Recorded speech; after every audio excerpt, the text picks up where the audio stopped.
Samudra.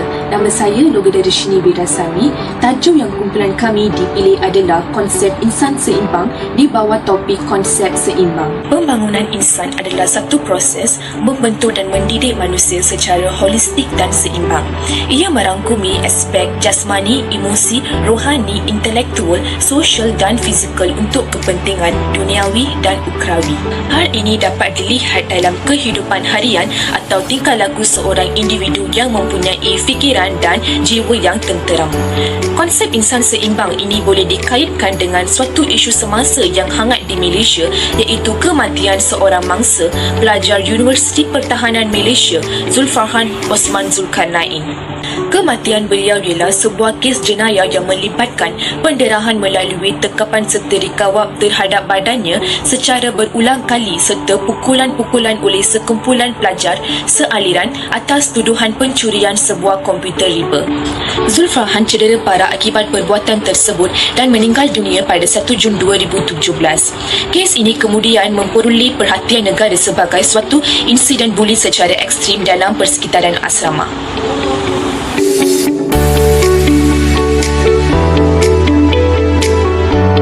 Terdapat dua aliran pemikiran falsafah yang biasa digunakan untuk menentukan sesuatu perkara, iaitu aliran pemikiran falsafah Islam dan Barat.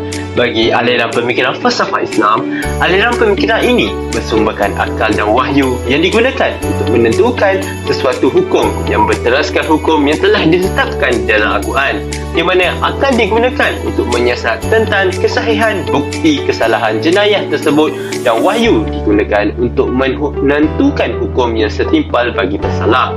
Seterusnya, kita beralih pada aliran pemikiran falsafah Barat. Aliran pemikiran ini menggunakan teori hukum zaman Yunani Purba, di mana hukum bagi pesalah jenayah dibahagikan kepada beberapa peringkat, di mana hukum ditentukan mengikut pangkat dan status pesalah di dalam masyarakat. Berdasarkan isu semasa yang berlaku di Malaysia, iaitu kes pembunuhan arwah Zulfarhan. Kes ini telah dibicarakan dengan kaedah pemikiran falsafah Barat, iaitu hukuman sivil, di mana pesalah didapati bersalah di bawah Seksyen 304(A), kanun keseksaan kerana menyebabkan kematian Zulfarhan Osman tanpa niat membunuh. Ada di antara mereka mendapat hukuman penjara 18 tahun dan penjara 7 tahun.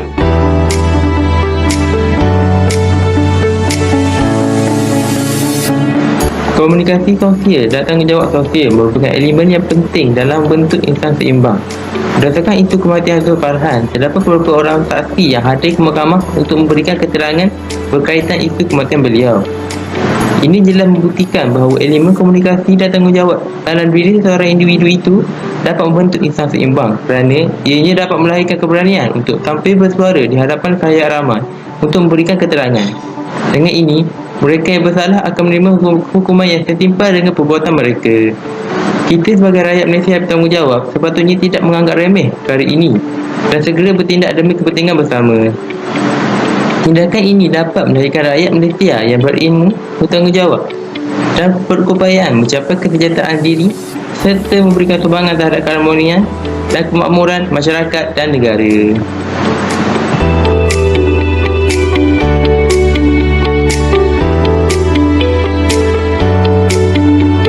Assalamualaikum warahmatullahi ta'ala wabarakatuh.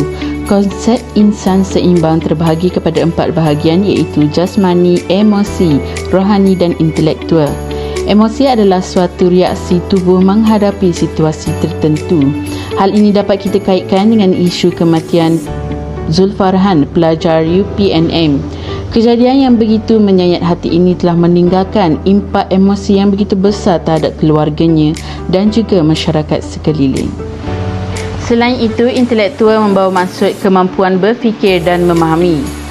Manusia diberi nikmat akal yang boleh membezakan perkara yang baik dan perkara yang buruk. Jadi sebelum melakukan sesuatu perkara, kita haruslah berfikir panjang dahulu sebelum memulakan tindakan. Oleh itu, perkara yang dilakukan oleh pembuli-pembuli itu tidak wajar, kerana mereka tidak memberi peluang kepada Allahyarham Zulfarhan untuk menjelaskan dan terus membuat keputusan untuk mencederakan dia. Seterusnya, rohani bererti perkara yang bukan berbentuk fizikal dan tidak boleh dilihat dengan mata kasar. Apabila berkaitan dengan hati, manusia sendiri memiliki pemikiran dan isi hati yang berlainan. Sekiranya anak-anak muda sekarang tidak dititik beratkan isu rohani, mereka akan cenderung untuk melakukan perkara-perkara yang negatif. Sebagai contohnya, pelajar-pelajar yang membuli dan mencederakan Allahyarham Zulfarhan.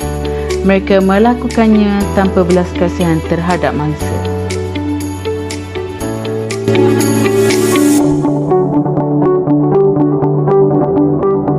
Antara cabaran isu ini ialah ibu bapa kurang mementingkan pendidikan awal kepada anak mereka, terutamanya dalam adab dalam kehidupan. Seterusnya, pihak sekolah tidak mengambil berat akan tindakan dan keadaan anak murid mereka serta hanya menganggap tanggungjawab mereka sebagai guru hanyalah mengajar.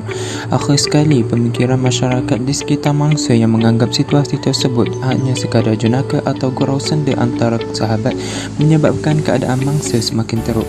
Antara cadangan untuk mengatasi isu ini ialah ibu bapa hendaklah menjadi suri teladan kepada anak mereka supaya si anak mencontohi sifat mahmudah mereka. Peranan pihak sekolah pula ialah guru wajib memantau dan membimbing para pelajar selagi mereka berada di kawasan sekolah. Akhir sekali, masyarakat hendaklah melindungi mangsa keadaan dan mengecam individu yang didapati bersalah. Dengan ini, isu ini dapat dibendung dari terus berlaku. Walaupun setiap insan tidak sempurna dari semua aspek, namun kita seharusnya menekankan aspek jasmani, emosi, rohani dan intelek. Bab kata pepatah, sakit sama mengaduh, luka sama meniup.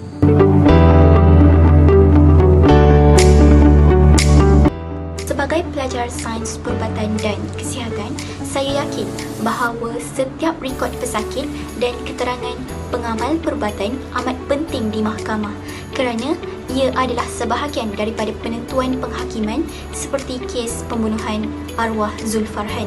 Selain itu, laporan perubatan pesakit amatlah penting bagi membantu siasatan, pemeriksaan dan lain-lain. Oleh itu, kami sedar bahawa bidang pengajian kami amat penting dalam pengaplikasian kehidupan seharian.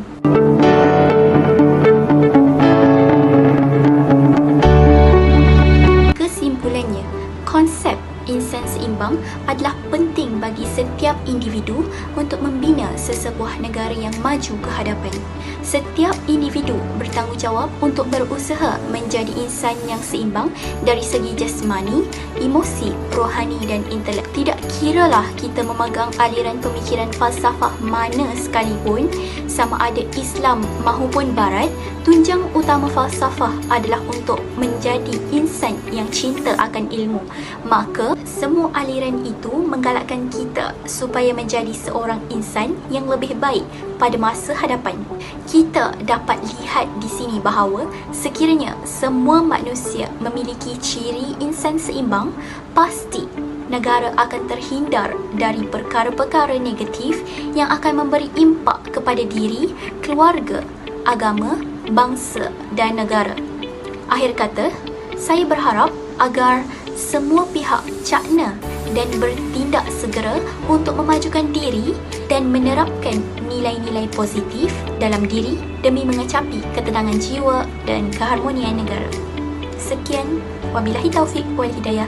Wassalamualaikum warahmatullahi wabarakatuh.